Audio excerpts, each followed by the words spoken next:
ladies and gentlemen, and those of you who are yet to decide, I think there's a few of you, welcome to...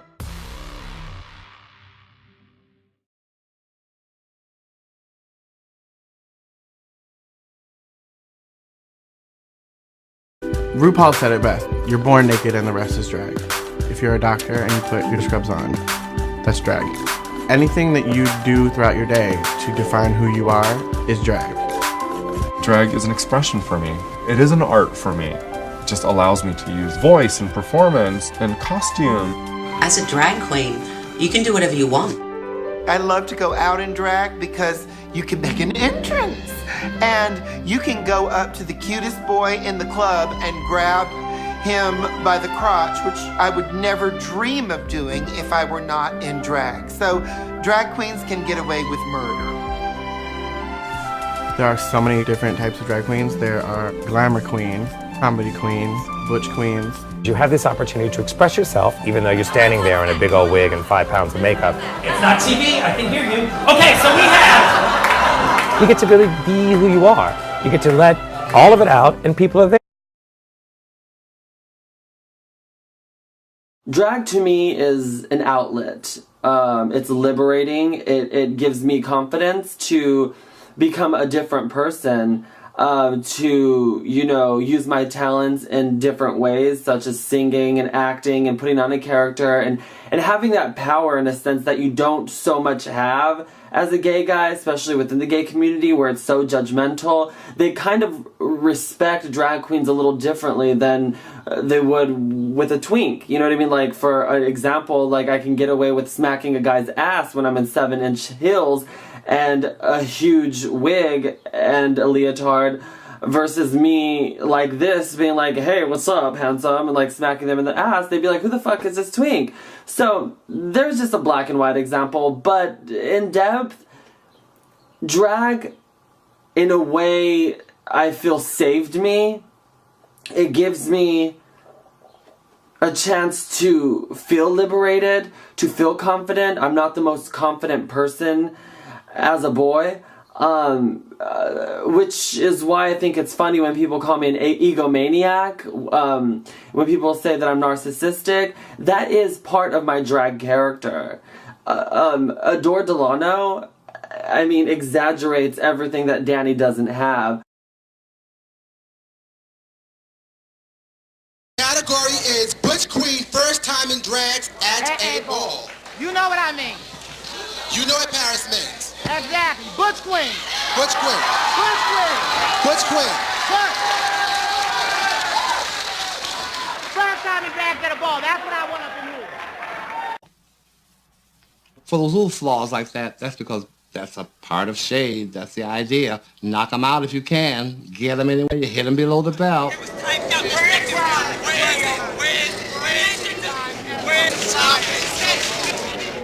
Shade comes from reading. Reading came first.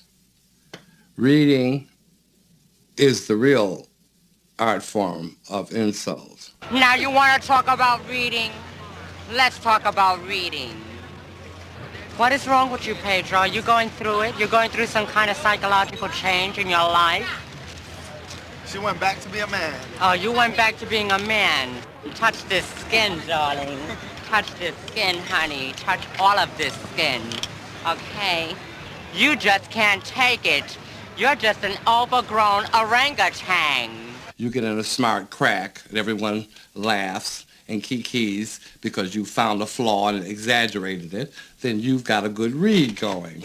I am a person just like you. You cut me, I bleed the same way you do.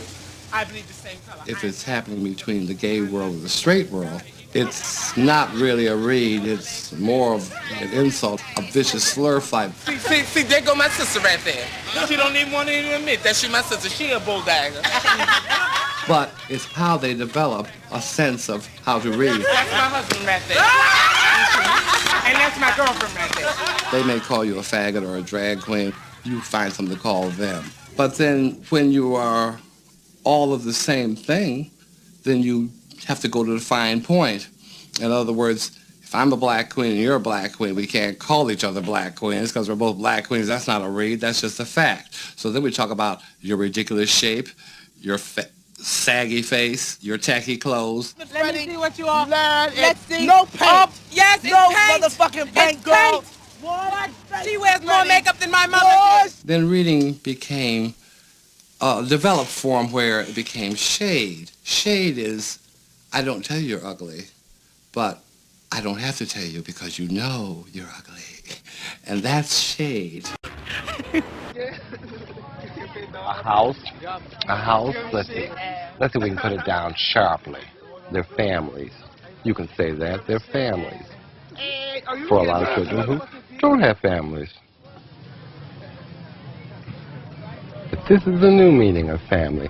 The hippies had families, and no one thought nothing about it. It wasn't a question of a man and a woman and children, which we grew up knowing as a family. It's a question of a group of human beings in a mutual bond.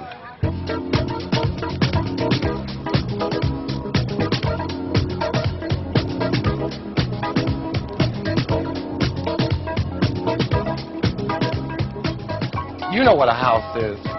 I'll tell you what a house is. A house is a gay street gang.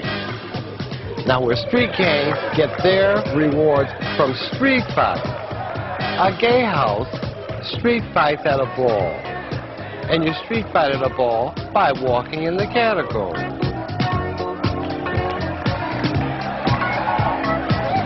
The houses started because you wanted a name. The people that the houses are named after were ball walkers who became known for winning. Work, Paris, Dupree, work. After the first few houses were started and named after people who had won trophies, they also would create houses. Like a new group of kids would just create a house.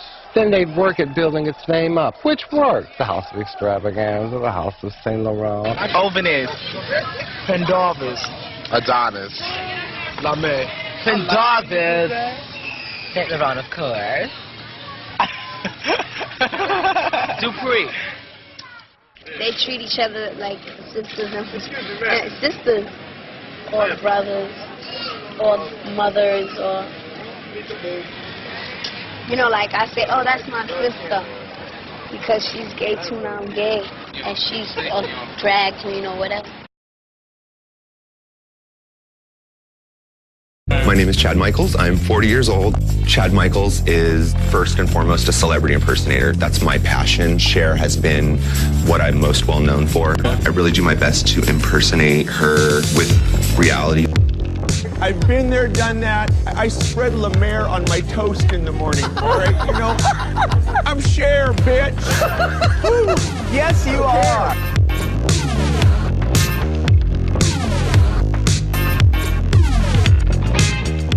She's overcome so much, you know. She's had the ups and the downs, and I think a lot of gay men.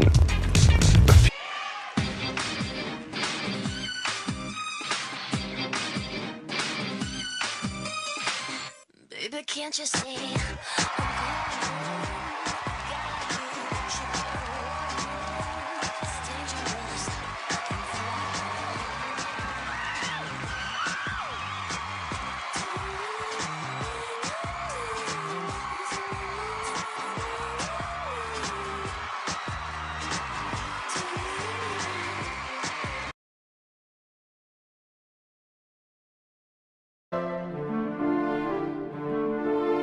One of the big breakthroughs in drag was RuPaul's success, because here for the first time you had a drag queen who was saying, I am gorgeous and I am glamorous. The arc of his career has traced the movement of gay culture from the shadows to the periphery to the mainstream of American culture. In the 1980s, he was a fixture of New York's club scene. In the 1990s, he became a pop culture icon, appearing on MTV. And I'm so proud right now to be an American citizen. Today, he hosts RuPaul's Drag Race, a drag queen talent competition on Logo. In Some Like It Hot, or Milton Berle, or Mrs. Doubtfire, or Tootsie, there's always an excuse for them to have to be hiding in drag. They don't want to do drag. I never understand why feminists have a problem with drag queens. The thing is, I'm not trying to be a woman. I'm using women's clothing in rather large sizes to express who I think I am. That has nothing to do with the woman. This is about me and how I want to dress. Let me take you on a selfie.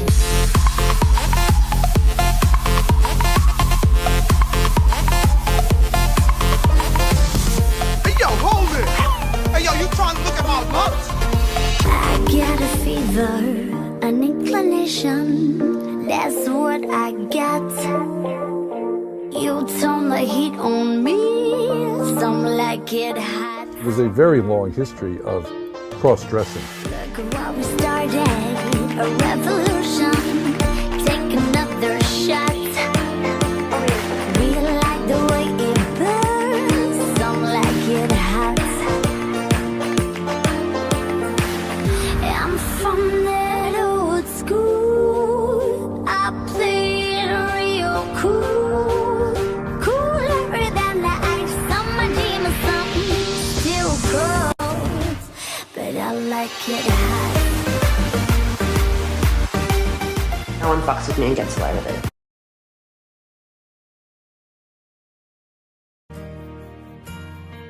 Well, the first thing I would say to a young person who is trying to find the rhythm, hit their mark, what you need to do is to know thyself. Know your rhythm. Know what it is that makes you, you. Also, don't become bitter because I mean, you have every right to become bitter. And your mind will tell you, F this, F all of this. Don't take the bait. Continue to love yourself. Continue to love yourself. Because that's where your power is. That's where your power is right there. So do that. Do that. And remember what I told you.